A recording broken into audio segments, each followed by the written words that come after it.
దేవరకద్ర నియోజకవర్గ కేంద్రంలో చిన్న చింతకుంట, కౌకుంట్ల, దేవరకద్ర మండలాల సర్పంచులు, ఉపసర్పంచ్లు, వార్డ్ మెంబర్లతో ఏర్పాటు చేసిన ఆత్మీయ సమ్మేళనం కార్యక్రమంలో పాల్గొని నూతన ప్రజాప్రతినిధులకు శుభాకాంక్షలు తెలియజేసిన దేవరకద్ర ఎమ్మెల్యే మధుసూదన్ రెడ్డి.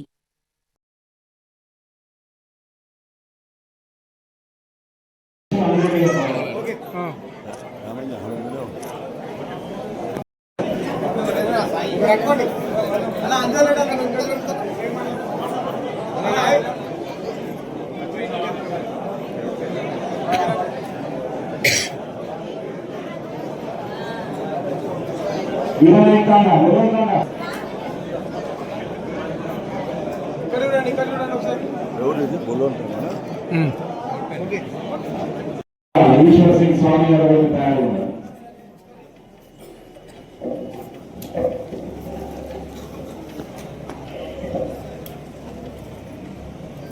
నేటి సర్పంచ్ మరియు వార్డు మెంబర్లు సన్మాన కార్యక్రమానికి ముఖ్య అతిథిగా విచ్చేసినటువంటి దేవరకద్ర నియోజకవర్గ వార్డు మెంబర్ కావాలి.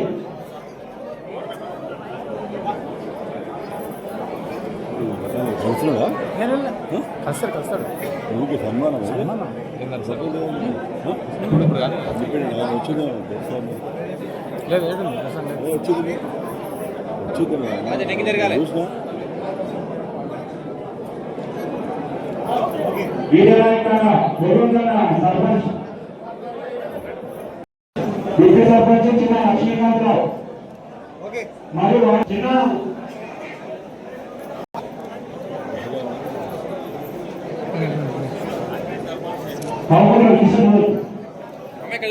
అందరినీ ఓపిస్తే ప్రభు ప్రభు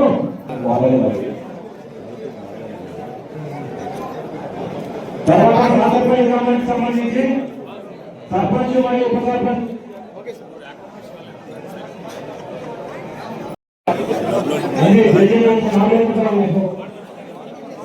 తర్వాత పశ్చిమపురం గ్రామానికి సంబంధించిన వాళ్ళు కూడా తయారున్నాయి.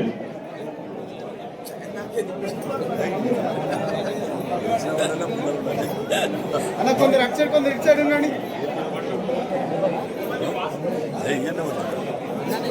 రామాంజన అందరు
మాకు మంత్రులు ఉన్నారు.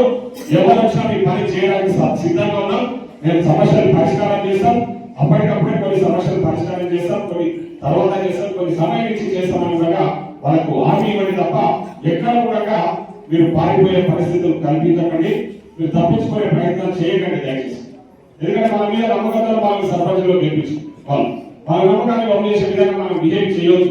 ఆ విధంగా వ్యవహరించొద్దని నేను మీ అందరూ కూడా రిపేర్ చేస్తా ఉన్నాం. ఈరోజు సంక్షేమ పథకాల విషయానికి వస్తే మీకు అందరికీ తెలుసు, 100% ఈరోజు మనం గర్వంగా చెప్పుకునే విషయాలు ఉన్నాయి. ఆ రోజు ఎన్నికలకు హామీ ఇచ్చిన 6 గ్యారంటీ పథకాలు అమలు చేస్తామని చెప్పేసి 6 గ్యారంటీ పథకాలలో ఈరోజు బ్రహ్మాండంగా ఆర్టీసీ బస్సులలో మహిళలు ఉచిత ప్రయాణం చేస్తున్నారు. చెప్పండి, గర్వంగా చెప్పొచ్చు. ఈరోజు దాదాపు 2 సంవత్సరాల నుంచి ఎక్కడ ఏ ఇబ్బందులు లేకుండా ఆర్టీసీ బస్సులో మహిళలకు ఉచిత సౌకర్యం కల్పిస్తాం. రాష్ట్ర వ్యాప్తంగా ఎక్కడికైనా రూపాయి టికెట్ పైన కూడా మహిళలు ప్రదానం చేసే సౌకర్యాన్ని మనం గ్యారెంటీ ఆరు చెప్పినాం, ఈరోజు ఇస్తా ఉన్నాం. అదేవిధంగా ఇందిరా మహిళలు టీఆర్ఎస్ 10 ఏళ్ళు వాళ్ళు అదే డబ్బా పట్టుకొని డబ్బులు పెట్టుకుని ఇస్తామని 2 సార్లు అధికారంలోకి వచ్చి ఏ గ్రామంలో కూడా మన నియోజకవర్గంలో అక్కడ మండలానికి ఒక గ్రామంలో 2 గ్రామాలలో కొన్ని ఇల్లు కట్టి అప్పుడు డబ్బులు తీసుకొని కట్టిన విషయం మీకు తెలుసు.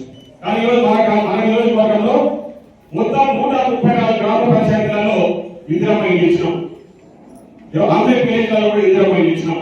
అన్ని గ్రామాలలో కూడా ఇందిరమ్మ ఇళ్ళ వర్క్ నడుస్తుంది. చాలా గ్రామాలలో కొన్ని ఇల్లు కంప్లీట్ అయినాయి. 3500 ఇల్లు ఇచ్చినాం. ఈరోజు మన మొత్తం 134 గ్రామ పంచాయతీలకు 3500 ఇల్లు ఇచ్చినాము. చాలా గ్రామాల్లో ఇందిరమ్మ ఇల్లు కడుతున్నాం, మీకు తెలుసు. అక్కడ కొన్ని ఇందిరమ్మ ఇళ్ళ మన గృహప్రవేశం కూడా చేసుకున్నాం. కొన్ని వర్క్ నడుస్తా ఉన్నాయి. ఏ గ్రామంలో చూసినా ఇందిరమ్మ ఇల్లు పనినడుస్తుంది.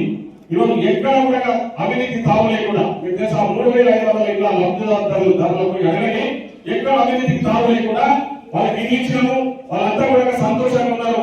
వాళ్ళ అకౌంట్లో కూడా డబ్బులు వస్తా ఉన్నాయి. వాళ్ళు కట్టిన స్టేజెస్ బట్టి, వాళ్ళు కన్స్ట్రక్షన్ చేసిన స్టేజెస్ బట్టి వాళ్ళ అకౌంట్లో డబ్బులు ఇస్తాం. మీరు గర్వంగా చెప్పండి, ఈరోజు మాట ఇచ్చినాం. మా ముఖ్యమంత్రి గారు, మా ఎమ్మెల్యే గారు పాటించారు. ఇందిరమ్మ ఇల్లు ఇచ్చినాం. మళ్ళీ మీకు పాటిస్తా ఉన్నా. ఎప్పుడైనా 2వ విడత కూడా మళ్ళీ ఇందిరమ్మ ఇల్లు ఇస్తాం. మీరు గ్రామాలలో ఎవరైతే ఇంకా నిరుపేదలు మిగిలిపోయారో, ఇల్లు లేని వాళ్ళు ఉన్నారో, ఈసారి మీకు అవకాశం ఇస్తున్నాం. మీరు మాట్లాడండి అని చెప్పేసి మీకు ఈ సందర్భంగా తెలియజేస్తాం.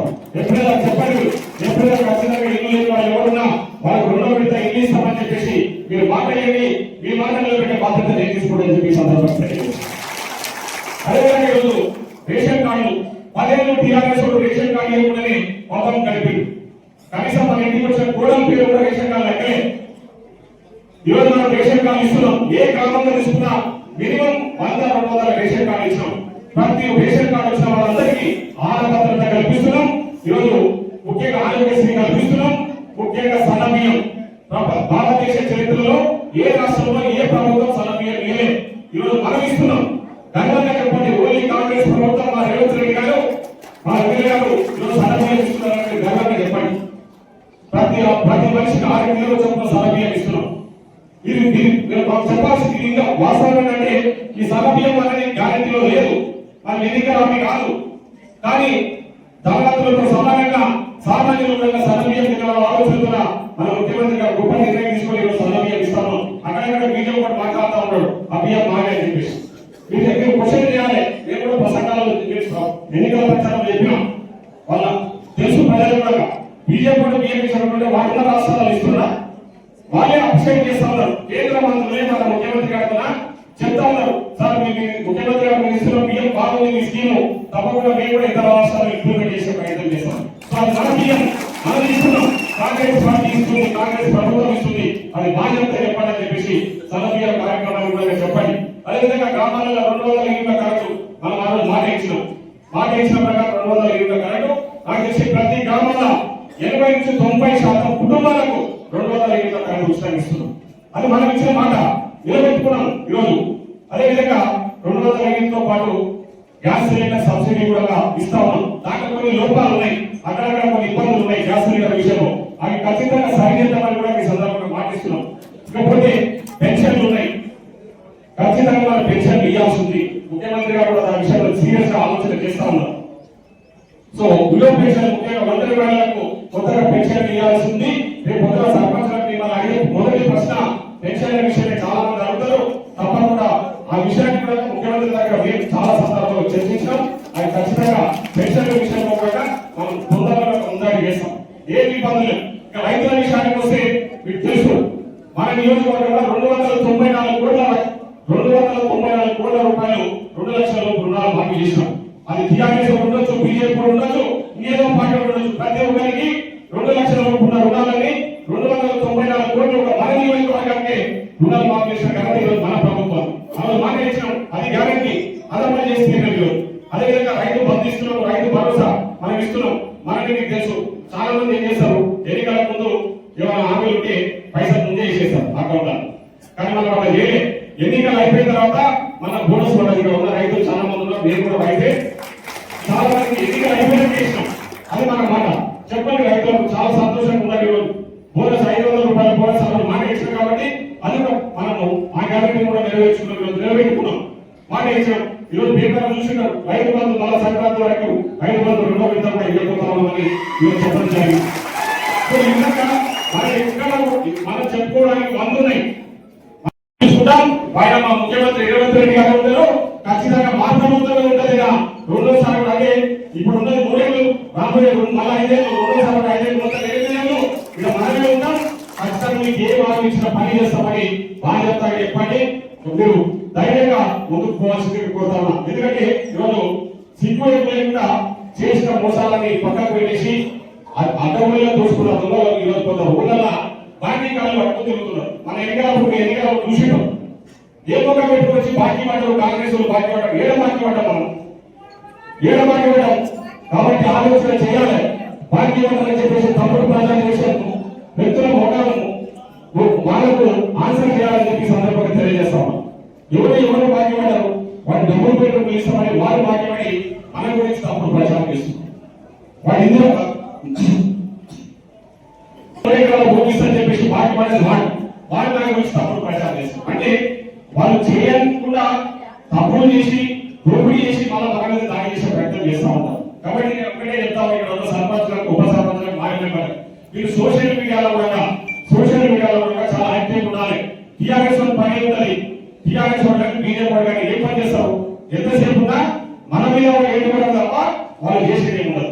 ఎంతసేపు సోషల్ మీడియా ఏదో చిన్న విషయాన్ని పట్టుకొని భూతత్వంలో చూపిస్తూ దాన్ని తప్పుడు ప్రచారం చేస్తూ మన మీద బురద జరిగే ప్రయత్నం చేస్తుంటారు. కాబట్టి సర్పంచులకు ఎస్పెషల్ సర్పంచులకు నేను చెప్తాను, మీరు ఏమాత్రం తప్పు చేసినా ఆ తప్పు మీ గురించి మిమ్మల్ని గురించి మాట్లాడరు, డైరెక్ట్ నాకే అడ్డగడతారు. దయచేసి అర్థం చేసుకోండి. డైరెక్ట్ నాకే అడ్డగడతారు, లేదంటే పార్టీకి అడ్డగడతారు.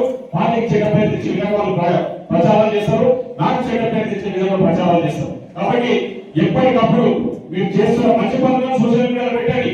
వారి తప్పు చేసే విధంగా వారి మీద ప్రశ్నించే ప్రయత్నం మీరు చేయండి.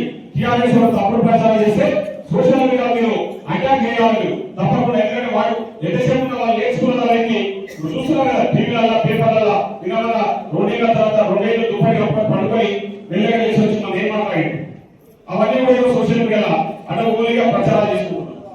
కాబట్టి మనం ఏంటంటే మనం చేసింది చెప్పుకోండి. మనం చేసిన పనులు చాలా ఉన్నాయి చెప్పుకోవడానికి, చేయాల్సినవి ఉన్నాయి. బాధ్యతగా చెప్పండి. ఎస్ మా ఎమ్మెల్యేగా ఉన్నా మీకు ఏం కావాలో చెప్పండి, నేను చేసి చేయడానికి మీరు సిద్ధంగా ఉన్నామని చెప్పేసి బాధ్యతగా చెప్పాలని చెప్పేసి సందర్భం కోరుతాను. ముఖ్యంగా అధికారులతో కూడా నేను సర్పంచులకు కానీ ఉప సర్పంచులకు కానీ వారి మీ అందరూ కూడా నేను ఒకటే విజ్ఞప్తి, అధికారులతో ఇప్పుడు కూడా మనము పెద్దలకు చెలాయించాం. ఎందుకంటే అధికారులు వాళ్ళు మన కోసం పనిచేసే వ్యక్తులు, ప్రజల కోసం పనిచేసే విధంగా ఉంటారు. ఎవరైనా అధికారులు తప్పు చేస్తే నా దృష్టికి తీసుకురాడు, వాళ్ళ దాటా తీస్తాం. అట్లాంటి అధికారులు తప్పు చేసే అధికారులు ఉంటే నా దృష్టికి తీసుకురాని ఖచ్చితంగా వాళ్ళ పని పడతాం. అంతే తప్ప అధికారులతో ప్రతి చిన్న విషయానికి మనం గొడవపడి వాళ్ళ ఇబ్బందులకు తీసే ప్రయత్నం దయచేసి చేయకండి. సమాధానం అంటే వాళ్ళ అధికారులతో మనం కలుపుకొని వాళ్ళ ఎక్కడ ప్రభుత్వం మనది అని ఫస్ట్ ఆఫ్ ఆల్ మీరు గుర్తుంచుకోవాల్సింది. ఇక్కడ ఉన్నది మన ప్రభుత్వం, మన ఎమ్మెల్యే, మన ముఖ్యమంత్రి గారిని గుర్తిరిగి అధికారులతో మీరు పనిచేసుకునే విధానం బట్టి మీరు వాళ్ళతో ఉండే విధానాన్ని బట్టి వాళ్ళు చేసే పని మీద ఆధారపడుతుంది. కాబట్టి మీరు ఏ విధంగా బిహేవ్ చేస్తే వాళ్ళ దగ్గర రియాక్ట్ పెట్టుకోండి. అధికారులు పని చేయడానికే ఉంటారు కదా, ఖచ్చితంగా పని చేస్తారు. ఎవరు పని చేస్తారంటే ఆ దృష్టికి తీసుకురండి. వాళ్ళు ఉంచాలా తీయాలనేది మన నిర్ణయం తీసుకుంటాం. కాబట్టి వాళ్ళతో సమన్వయం చేసుకుంటూ ఈ పథకాలని అంటే ముఖ్యంగా ఇప్పటిదాకా ఉప సర్పంచ్ లక్ష్మణరెడ్డి గారు చెప్పారు, కొన్ని సంక్షేమ పథకాలు మన ప్రజలకు ఇంకా రీచ్ అయితే చెప్పలేకపోతున్నామని. ఎస్, అది ఆ ప్రాబ్లం ఉంది. కాబట్టి ఇప్పుడు సర్పంచులు ఉప సర్పంచులు వార్డు మెంబర్లు వచ్చి కాబట్టి మీరు గ్రామాలలో పోయినప్పుడు మన పథకాలకి ఎవరికి వస్తలేవు, ఎవరికి కావాలి, ఎవరికి ఇస్తున్నామని బాధ్యత ప్రచారం చేయండి, చెప్పాలని చెప్పేసి సందర్భంగా కోరుతాము. మీ అందరూ కూడా ఈరోజు టీఆర్ఎస్ బీజేపీ ఏదో ప్రకటనలు అంటా ఉన్నారు. మన 2 ఎలక్షన్ల జూబ్లీస్ ఎన్నికల్లో ఓడిపోయాడు, మన సర్పంచ్ ఎన్నికల్లో ఓడిపోయి రేపు ఎంపీటీసీ జెడ్పీటీసీ పెట్టండి మేము చూసుకుంటామని ఏదో పెద్ద పెద్ద కుంగరాలు పోతాము. అని మన దగ్గర ఎన్నికల్లో ఓడిపోయి పక్కకు పడేసి వాళ్ళ చెల్లెలు క్వశ్చన్ చేస్తుంటే పక్కకు పడేసి మన మీద వచ్చేసి ఆ ఎన్నికలు పెట్టండి, ఏ ఎన్నికలు పెట్టినా బాధ్యతగా కాంగ్రెస్ పార్టీ గెలుస్తున్నారు. ఏ ఇబ్బంది లేదు, తెలుసు. రేపు పొద్దున ఎంపీటీసీలు ఈరోజు మీ అందరూ సర్పంచులు గెలిచిరు. ఈరోజు మీ అందరూ సర్పంచులు గెలవడానికి ఇక్కడ ఉన్న కౌన్సిలర్లు కానివ్వండి, ఎంపీడీసీలు కానివ్వండి, జెడ్పీడీసీలు కానివ్వండి, వాళ్ళను సింగిల్ విండో డైరెక్టర్లు కానివ్వండి, సింగిల్ విండో చైర్మన్ గా మనమందరం కలిసి వాళ్ళని గెలిపించుకోవడానికి బాధ్యత తీసుకోవాలి. మీరందరూ కూడా సహకారం అందించాలి. అందులో మీరు ప్రధాన పాత్ర పోషించాలి. రేపు జరగబోయే ఎంపీడీసీ జెడ్పీడీసీ ఎన్నికలలో ఇక్కడ గెలిచిన సర్పంచులు ఎవరు కూడా మీరందరూ కూడా శ్రద్ధగా ఖచ్చితంగా మరి పార్టీ ప్రభుత్వ ఎన్నికలు వస్తాయి కాబట్టి రేపు పొద్దున ఏ ఎన్నిక వచ్చినా ఎస్ మనమే గెలుస్తామని ఇదితో మనం ఆ పట్టుదలతోనే ముందుకు పోవాలి. ఎందుకంటే మనకు అవకాశం ప్రజలు ఇస్తున్నాం, ప్రజలు ఓటేయడానికి సిద్ధంగా ఉన్నారు. నేను ఇప్పుడు కొన్ని